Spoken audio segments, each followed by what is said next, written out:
자, 이번 시간 지난번에 이어서 계속 설명을 해드리도록 하겠습니다.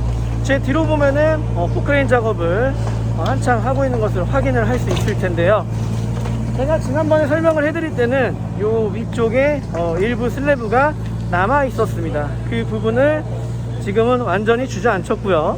그에 따라서 폐기물도 많은 양이 반출이 되었었습니다. 25톤 덤프트럭으로 10대가 넘는 분량이 나갔어요. 그 중에는 폐콘크리트도 있고 혼합 폐기물도 섞여 있었습니다. 자, 지금 저희가 이 외벽을 철거하는 이유는 원래는 외벽을 살리려고 했으나 현재는 장비로 조금만 건드려도 흔들리는 상황이고 그로 인해서 현장의 위험 요소라고 판단을 했기 때문에 철거를 결정을 했습니다. 원래는 요 외벽 안쪽 라인, 제가 지금 손으로 가리키고 있는 요 라인으로 기둥을 세우려고 했는데, 이렇게 되면 밑에 층부터 기둥을 똑같이 올려줘야 됩니다. 당연히 그러면 하부층에 대한 부각 물량도 증가가 되겠죠. 그런 부분들, 그리고 이런 위험 요소라고 판단이 되는 부분들까지 고려했을 때는 이 외벽을 아예 철거를 해버리고 이 외벽 자리에 기둥을 세워서 빔 구조물을 짜는 게 훨씬 더 안전하고 비용적인 측면에서도 굉장히 이점이 있다라고 판단을 해서 그렇게 구조 계산을 다시 하고 현재는 외벽을 주저앉히는 작업을 진행을 하고 있습니다. 대수동 공사라고 하면 이렇게 외부의 껍데기만 남기고 내부를 전면적으로 철거를 하고 보강하는 현장이 있고요. 외부까지 완전히 날려버리는 그런 현장이 있습니다. 원래는 신축에 가까운 내용이 대수선에도 들어갑니다.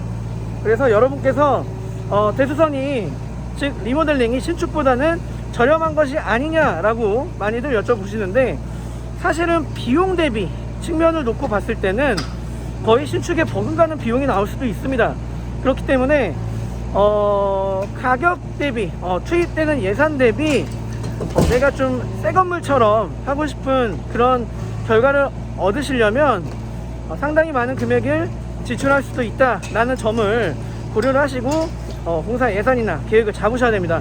무조건 리모델링이 신축보다 비용이 저렴할 것이다, 이런 생각은 옳지 않은 생각이에요.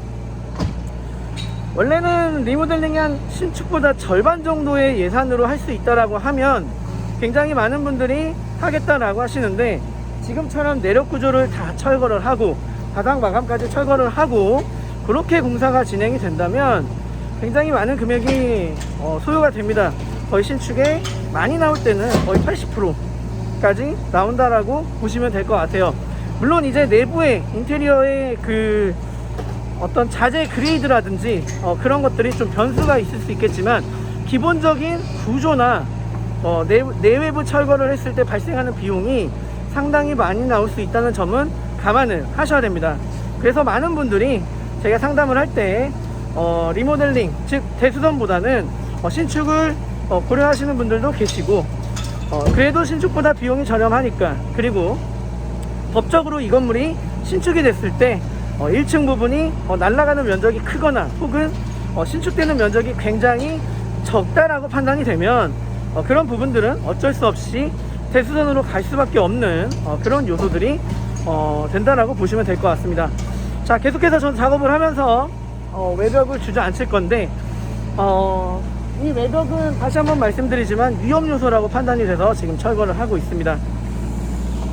자, 대수선 공사를 하면서 가장 중요하게 보는 점은 투입되는 예산 대비 이 건물이 리모델링을 했을 때 얼마나 효용성을 갖게 될지, 요거에 대한 여부가 아닌가 싶습니다. 저는 개인적으로 이런 개발지나 혹은 도심지 내부에 있는 건물들 좀 차별을 두고 상담을 해드리고 있어요. 만약에 지방이면서도 굉장히 넓은 개발지에 위치를 하고 있다라고 한다면 대수선은 별로 권해드리지 않습니다. 그럴 경우에는 차라리 완파를 하고 완전히 건물을 없애버리고 신축을 하는 게 더 이점이 있다라고 판단이 됩니다. 공사비가 그만큼 저렴해지기 때문이고요. 그리고 도심지 내부 혹은 이런 복잡한 곳에 위치를 하고 있고 법적으로 신축을 하게 됐을 때 내가 잃어버리는 면적이 크다라고 결과가 나올 시에는, 그때는 어쩔 수 없이 기존 건물 면적을 유지를 하면서도 증축을 하는 그런 대수선을 추천을 해드리고 있습니다. 물론 상황에 따라서 얼마든지 유동적으로 변할 수는 있어요. 그렇지만 투입 때는 예산 대비 결과를 저는 계속 강조를 하고 있고, 여러분들께서도 만족스러운 결과를 얻어야 되기 때문에 가장 중요한 것이 바로 이런 요소들이 아닌가 싶습니다. 더 자세한 내용을 해당 영상 작업을 하는 부분들 촬영을 하고 해당 현장에 대한 설명을 다시 한번 코멘터리를 하면서 여러분께 설명을 해드리도록 하겠습니다.